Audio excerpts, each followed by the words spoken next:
سب سے اعلیٰ ترین اگر کوئی شاخ ہے وہ لا الہ الا اللہ کہنا ہے، سب سے کم ترین اگر کوئی شعبہ ہے وہ راستے سے تکلیف دہ چیز کو دور ہٹانا ہے، یہ بھی ایمان میں سے ہے۔ اور پھر نبی اکرم صلی اللہ علیہ وآلہ وسلم نے فرمایا الحیاء من الایمان، حیا بھی ایمان میں سے ہے۔ حیا کی تلقین کرتے رہنا چاہیے۔ اللہ کے رسول صلی اللہ علیہ وآلہ وسلم اپنے واعظ کے اندر، اپنے خطبوں کے اندر صحابہ کرام رضوان اللہ علیہم اجمعین کو حیا کی تلقین کیا کرتے۔ عبداللہ بن عمر رضی اللہ تعالیٰ عنہما فرماتے ہیں نبی اکرم صلی اللہ علیہ وآلہ وسلم کا گزر ایک انصاری آدمی کے پاس ہوا جو اپنے بھائی کو حیا کے متعلق باز کر رہا تھا، تلقین کر رہا تھا کہ تو فلاں کام کیوں نہیں کرتا، اس کام کے متعلق تو حیا کرتا ہے۔ نبی اکرم صلی اللہ علیہ وآلہ وسلم نے فرمایا دعہو فإن الحیاء من الایمان، اے میرے صحابی انصاری اس کو چھوڑ دے، حیا کرنا یہ بھی ایمان میں سے ہے۔ تو نبی اکرم صلی اللہ علیہ وآلہ وسلم خود بھی صحابہ کرام کو حیا کی تلقین کیا کرتے، صحابہ کرام رضوان اللہ علیہم اجمعین بھی وہ بھی لوگوں کو حیا کی تلقین کیا کرتے۔ اور ایک روایت کے اندر آپ علیہ الصلوۃ والسلام نے فرمایا حیا اور ایمان یہ دونوں اکٹھے رہتے ہیں۔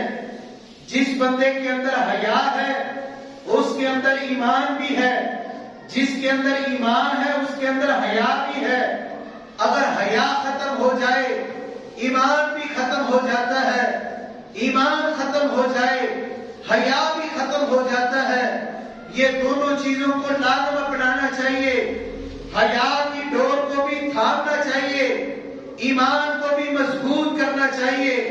بندے کا ایمان زندگی کے اندر کئی ایسے لمحات آتے ہیں جب بندے کا ایمان کم ہو جاتا ہے، پھر بندہ اللہ تعالیٰ کی آیات کو پڑھتا ہے، قرآن کریم پڑھتا سنتا ہے، اس کے ایمان کے اندر تازگی آ جاتی ہے۔ اللہ کے رسول صلی اللہ علیہ وآلہ وسلم کی حدیث کو پڑھتا ہے، اس کا ایمان اور بڑھ جاتا ہے۔ اس بات کا تذکرہ اللہ تعالیٰ نے اپنے قرآن مقدس کے اندر بیان کیا۔ ایمان والے تو وہ ہیں اذا تلیت علیہم آیاتہ زادتہم ایمانا، جب ان پر اللہ تعالیٰ کی آیات پڑھی جاتی ہیں ان کا ایمان بڑھ جاتا ہے، حیا میں بھی وہ بڑھ جاتے ہیں، ایمان میں بھی وہ بڑھ جاتے ہیں۔ تو یہ دونوں چیزوں کو لازم اپنانا چاہیے، حیا کو بھی پکڑنا چاہیے، ایمان کو بھی لازم پکڑنا چاہیے۔ اسی بات کا تذکرہ اللہ سبحانہ و تعالیٰ نے قرآن مقدس کے اندر بیان کیا ان اللہ خبیر بما تعملون، اللہ تعالیٰ پوری طرح باخبر ہے جو تم عمل کرتے ہو۔ واللہ خبیر بما تعملون واللہ خبیر بما یعملون، اس طرح کے الفاظ آپ قرآن پڑھتے جائیں، آپ کو جگہ جگہ پر یہ قرآن مقدس کے الفاظ ملیں گے۔ اللہ تعالیٰ دیکھ رہا ہے جو تم عمل کر رہے ہو، اللہ تعالیٰ تمہارے دلوں کے اندر جو چیزیں مخفی ہیں اس کو بھی جانتا ہے، جن چیزوں کو تم ظاہر کرتے ہو وہ بھی جانتا ہے۔ انہ علیم بذات الصدور، وہ سینوں کے اندر چھپے ہوئے رازوں کو بھی جانتا ہے۔ حیا کی دو قسمیں کی ہیں مفسرین نے، محدثین نے، ایک حیا فطری ہے، ایک حیا ایمانی ہے۔ چھوٹا سا بچہ بھی ہوگا آپ کے سامنے، اس کے سامنے فطرتی طور پر وہ اپنے صدر کو چھپائے گا، اپنے اعضائے مخصوصہ کو وہ چھپائے گا۔ یہ اللہ تعالیٰ نے چھوٹے بچوں کے اندر بھی فطرت رکھی ہے، حیا رکھا ہے۔ ہم اپنے آباء و اجداد کی زندگی کو پڑھیں، اپنے والدین کی زندگی کو پڑھیں۔ آدم علیہ السلام ابو البشر ساری کائنات کے باپ کی زندگی کو پڑھیں، ماں کی حوا کی زندگی کو پڑھیں، جو اللہ سبحانہ و تعالیٰ نے ان کا واقعہ قرآن مقدس کے اندر 8 مقامات پر بیان فرمایا ہے. جب اللہ تعالیٰ نے فرما دیا تھا اے میرے آدم یہ جنت ہے، اس میں سے جہاں سے تو چاہے کھا، بافراغت کھلا، وَلَا تَقْرَبَ هَٰذِهِ الشَّجَرَةَ، لیکن اس درخت کے پاس نہیں جانا، اس کا پھل نہیں کھانا. لیکن آدم علیہ السلام بھول گئے، ہمارے باپ بھول گئے، انہوں نے اس درخت کا پھل کھا لیا. اور پھر اللہ تعالیٰ نے وہ جو جنتی لباس ان کو پہنایا تھا وہ سارے کا سارا اتر گیا. باپ کی آدم علیہ السلام اور ماں کی حوا علیہ السلام دونوں جنت کے پتوں کو لے کر اپنے جسم کے اعضاء مخصوصہ کو چھپانے لگے، اپنے بدن کو چھپانے لگے. یہ ان کے اندر بھی اللہ تعالیٰ نے حیا رکھا تھا. لیکن آج اس ساری کائنات کے باپ کی جو اولاد ہے وہ نہ اپنی والدین سے حیا کرتے ہیں، نہ عزیز و اقارب سے حیا کرتے ہیں، کوئی شرم و حیا نہیں معاشرے کے اندر. لیکن ساری کائنات کے باپ آدم علیہ السلام جب اللہ تعالیٰ نے ان سے جنتی لباس اتروا بھی لیا تھا پھر بھی حیا انہوں نے باقی رکھا تھا. جنت کے پتے اپنے جسم کے اوپر وہ اتارنے لگے، لپیٹنے لگے، اپنے اعضاء کو چھپانے لگے. یہ اللہ تعالیٰ نے ان کے اندر حیا رکھی تھی. یہ ہے حیا فطرتی. اور صحیح البخاری کے اندر، صحیح مسلم کے اندر روایت آتی ہے نبی اکرم صلی اللہ علیہ وآلہ وسلم نے فرمایا وَلَا تُنْكَحُ الْبِكْرُ حَتَّى تُسْتَأْذَنُ. نبی اکرم صلی اللہ علیہ وآلہ وسلم نے فرمایا کنواری لڑکی کا نکاح نہ کیا جائے، اس سے پوچھ لیا جائے تیرا نکاح ہم فلاں جگہ پر کرنے لگے ہیں، کیا تو اجازت دیتی ہے؟ اللہ کے رسول صلی اللہ علیہ وآلہ وسلم کے صحابہ کرام نے کہا اے اللہ کے رسول کنواری لڑکی سے اجازت کیسے لی جائے گی؟ آپ علیہ السلام نے فرمایا اگر وہ خاموش رہے، حیا کی وجہ سے وہ خاموش رہے تو پھر اس کا نکاح آپ کر دیں، اگر بول پڑے تو پھر آپ اس کا نکاح اس جگہ پر نہ کریں. یہ نبی اکرم صلی اللہ علیہ وآلہ وسلم نے حیا کی مثالیں ہمارے اور آپ کے سامنے رکھی ہیں تاکہ لوگوں کو پتہ چل جائے حیا کس کس جگہ پر اپنانا ہے، کس جگہ پر اس کو لازم پکڑنا ہے. نکاح کے موقع کے اوپر بھی آپ حیا کو لازم پکڑیں، دیگر زندگی کے معاملات کے اندر بھی آپ حیا کو لازم پکڑیں، کیونکہ آپ علیہ السلام نے فرما دیا الحیاء من الایمان، حیا ایمان میں سے ہے. اور دوسری جو قسم بیان کی ہے محدثین نے ایمانی حیا وہ یہ ہے کہ انسان ہر وقت اللہ تعالیٰ سے ڈرے کہ مجھے بنانے والا ایک خالق ہے، ایک مالک ہے، ایک رازق ہے، مجھے وہ دیکھ رہا ہے، میری حرکات و سکنات کو وہ جانتا ہے. جب بندے کے دل کے اندر یہ تصور بیٹھ جائے گا پھر بندہ اللہ تعالیٰ کی نافرمانی نہیں کرے گا. جب اس کو پتا ہوگا مجھے حیا آتی ہے، ایک وقت آنا ہے میں نے خالق کے سامنے جانا ہے، ایک وقت آنا ہے جب ذرہ ذرہ اللہ تعالیٰ نے مجھ سے حساب کتاب لینا ہے، پھر انسان اللہ تعالیٰ کی نافرمانیاں نہیں کرے گا، پھر اللہ تعالیٰ کی بغاوت نہیں کرے گا، بلکہ ہر موڑ کے اندر جب اس کے ذہن کے اندر یہ بات بیٹھ جائے گی کہ اللہ تعالیٰ مجھے دیکھ رہا ہے. واللہ خبیر بما تعملون، اللہ تعالیٰ پوری طرح باخبر ہے جو تم عمل کرتے ہو. واسروا قولکم او اجہروا بہ، تم اپنے قولوں کو ظاہر بھی کرو یا چھپا کر رکھو. انہ علیم بذات الصدور، اللہ تعالیٰ جاننے والا ہے.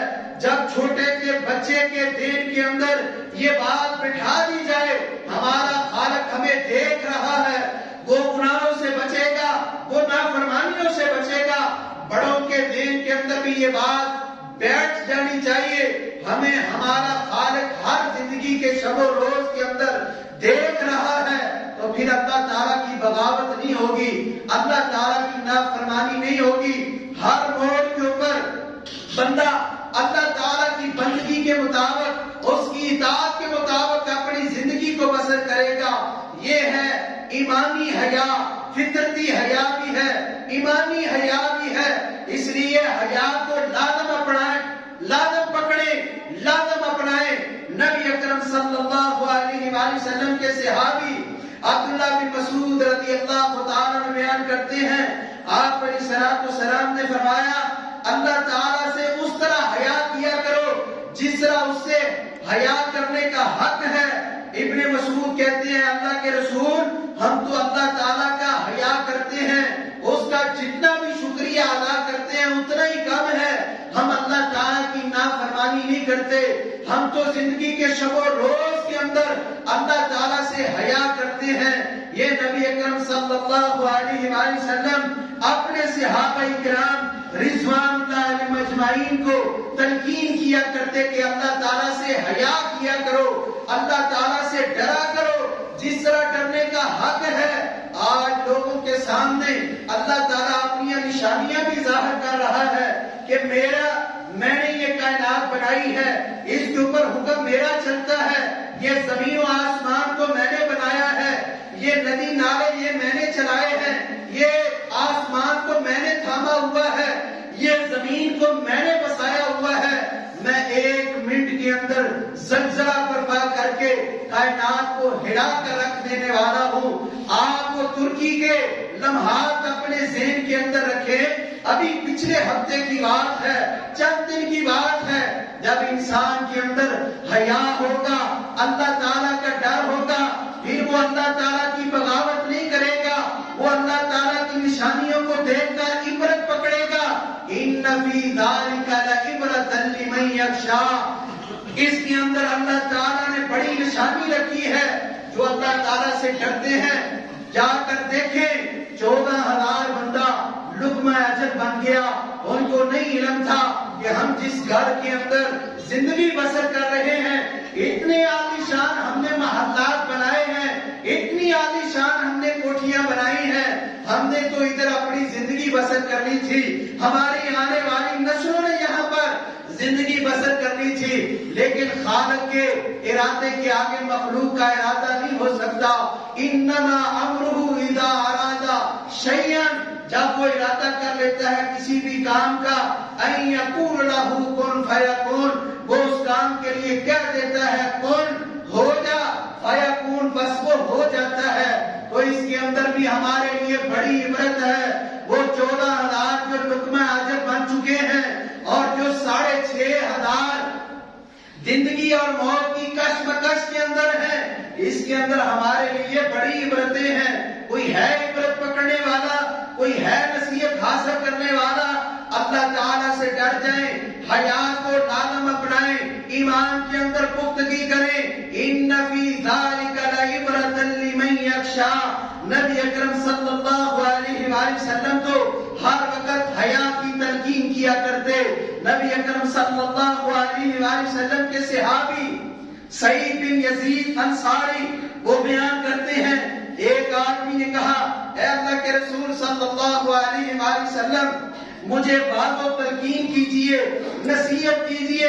نبی اکرم صلی اللہ علیہ وآلہ وسلم نے فرمایا میں تجھ کو وصیت کرتا ہوں، میں تجھ کو تلقین کرتا ہوں، اللہ تعالیٰ سے حیا کیا کر. چاہے آدمی خلوت کے اندر ہو، چاہے آدمی جنت کے اندر ہو، اللہ تعالیٰ سے حیا کیا کر. پھر آپ علیہ الصلوۃ والسلام نے فرمایا جب تم کسی قوم کے اندر صالح لوگوں میں سے ہوتے ہو تو جس طرح صالح قوم سے حیا کرتے ہو، جو قوم کا بڑا ہوتا ہے اس سے آدمی حیا کرتا ہے. یہ ہماری برادری کا بڑا ہے، اس سے آدمی حیا کرتا ہے. اس کے سامنے کوئی ایسا کام نہیں کرتا جس سے وہ چودھری، وہ بڑا ہمیں ڈانٹے گا.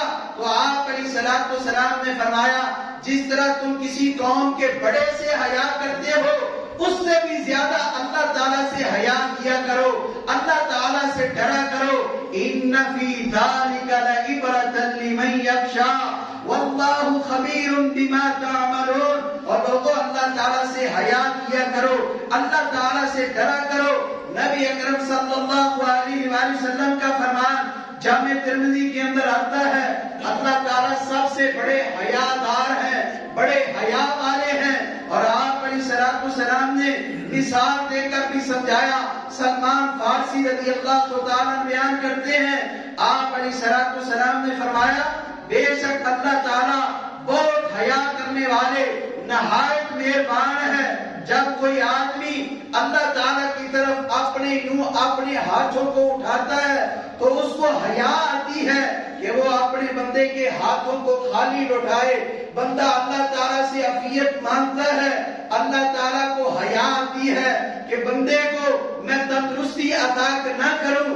اللہ تعالیٰ کو حیا آتی ہے بندہ رزق مانگتا ہے, اللہ تعالیٰ کے سامنے ہاتھ اٹھاتا ہے, اللہ تعالیٰ کو حیا آتی ہے کہ میں اسے رزق نہ دوں. نبی اکرم صلی اللہ علیہ وآلہ وسلم نے یہ اللہ تعالیٰ کے حیا دار ہونے کی مثالیں بیان فرمائی. فرمایا میرا خالق کس قدر حیا دار ہے کہ جب مخلوق میں سے کوئی بھی بندہ اس کے سامنے اپنے ہاتھوں کو اٹھاتا ہے, بلند کرتا ہے, اللہ تعالیٰ کو حیا آتی ہے کہ میں ان کو ناکام لوٹا دوں, نامراد لوٹا دوں, خالی لوٹا دوں. اس لیے اللہ تعالیٰ بڑے حیا دار ہیں, حیا کو پسند کرتے ہیں.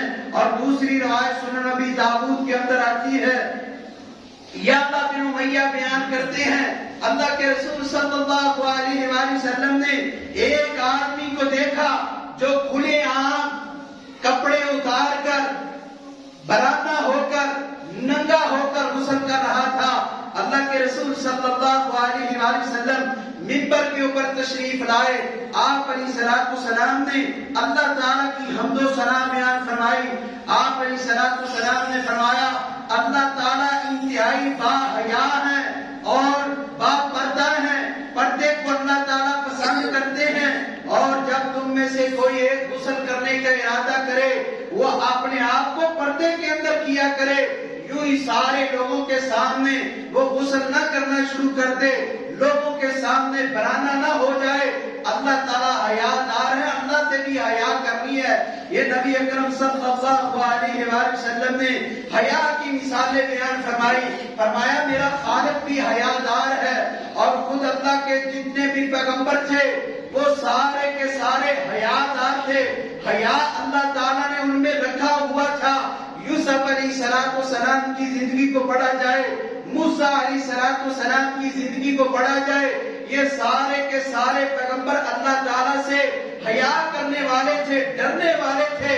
اور نبی اکرم صلی اللہ علیہ وآلہ وسلم نے صحیح البخاری کے اندر آتا ہے, ابو ہریرہ رضی اللہ تعالیٰ بیان کرتے ہیں بنی اسرائیل کے لوگ ننگے ہو کر ایک دوسرے کے سامنے کسی کپڑے کے بغیر غسل کیا کرتے تھے, لیکن اللہ تعالیٰ کے پیغمبر موسیٰ علیہ السلام اتنے حیا دار تھے, وہ قوم کے ساتھ مل کر غسل نہیں کیا کرتے تھے, بلکہ تنہا علیحدگی کے اندر جا کر وہ غسل کیا کرتے تھے.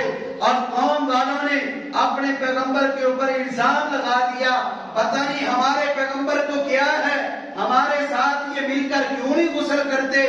ایک دن موسیٰ علیہ السلام تنہائی کے اندر علیحدہ ہو کر, قوم سے علیحدہ ہو کر غسل کر رہے ہیں, اپنے کپڑوں کو اتار کر ایک پتھر کے اوپر رکھا ہوا ہے, اور وہ پتھر جو ہے وہ کپڑے لے کر چلنا شروع ہو گیا.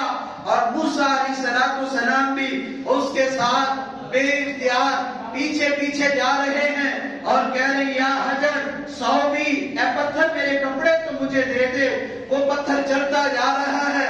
جب وہاں پر پہنچے جہاں پر قوم کے لوگ جمع تھے, موسیٰ علیہ السلام کو برہنہ حالت کے اندر دیکھا اور کہنے لگے ہم نے تو اپنے پیغمبر کے اوپر الزام لگایا تھا, اس کے بدن کے اوپر کوئی معاذ اللہ کوئی نقص ہے, ان کا بدن تو بالکل ٹھیک ہے.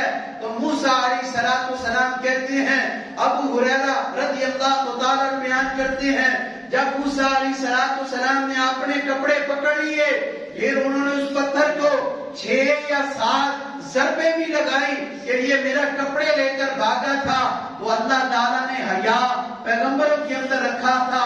یہ موسیٰ علیہ السلام بڑے ہی حیا دار تھے, برہنہ ہو کر لوگوں کے ساتھ غسل نہیں کیا کرتے تھے, تنہائی کے اندر, پردے کے اندر, اوڑھ کے اندر لوگوں سے چھپ کر غسل کیا کرتے تھے تو یہ اللہ تعالیٰ کے پیغمبر بڑے ہی حیادار تھے. نبی اکرم صلی اللہ علیہ وآلہ وسلم کے متعلق ماں عائشہ صدیقہ اور ابو سعید خدری رضی اللہ تعالیٰ بیان کرتے ہیں آپ علیہ الصلوۃ والسلام گھر کے کونے کے اندر بیٹھی ہوئی جو کماری لڑکی ہے اس سے بھی زیادہ حیادار تھے.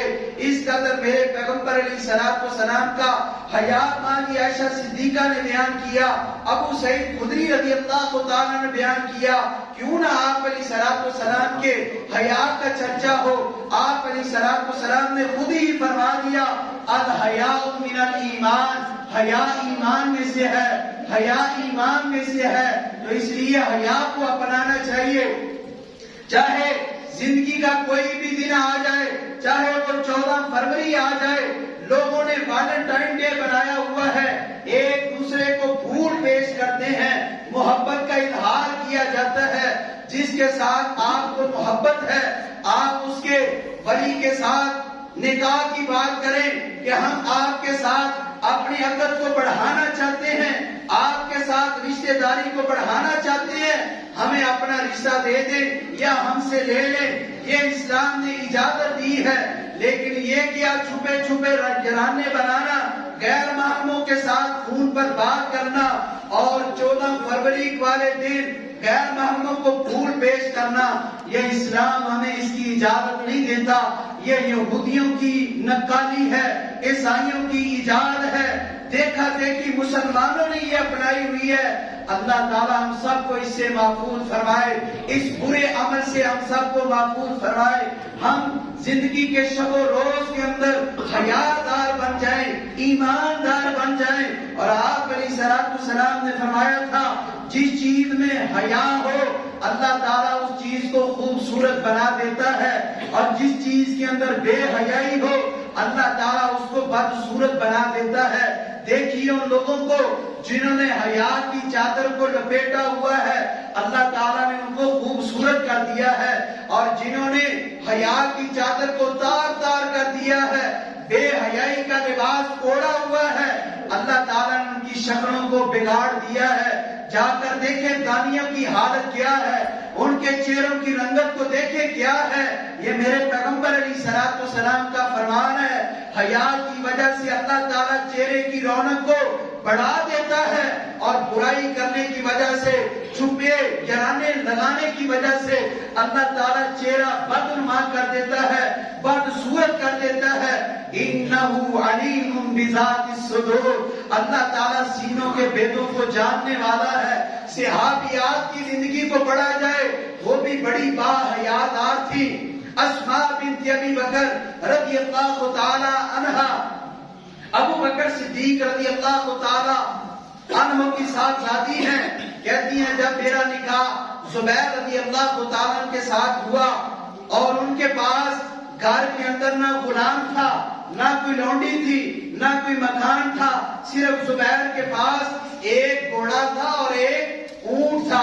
کہتی ہیں کہ میں خود ہی اپنے خامد کے گھوڑے کے لیے گھاس کاٹا کرتی اور گھوڑے کو لا کر چارہ ڈالتی، اور اونٹ کے اوپر میں خود ہی پانی لایا کرتی. پھر ایک موقع ایسا بھی آیا اللہ کے رسول صلی اللہ علیہ وآلہ وسلم نے جب ہمارے حالات کو دیکھا، آپ علیہ الصلوۃ والسلام نے ان کو زمین کا ایک ٹکڑا دے دیا.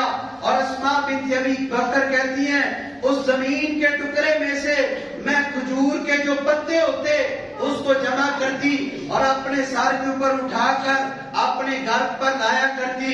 اللہ کے رسول نے دیکھا مجھے زمین کا جو ٹکڑا اللہ کے رسول نے دیا تھا وہ میرے گھر سے 2 میل دور تھا، اور میں کھجور کی لکڑیاں اٹھا کر اپنے سر کے اوپر لایا کرتی.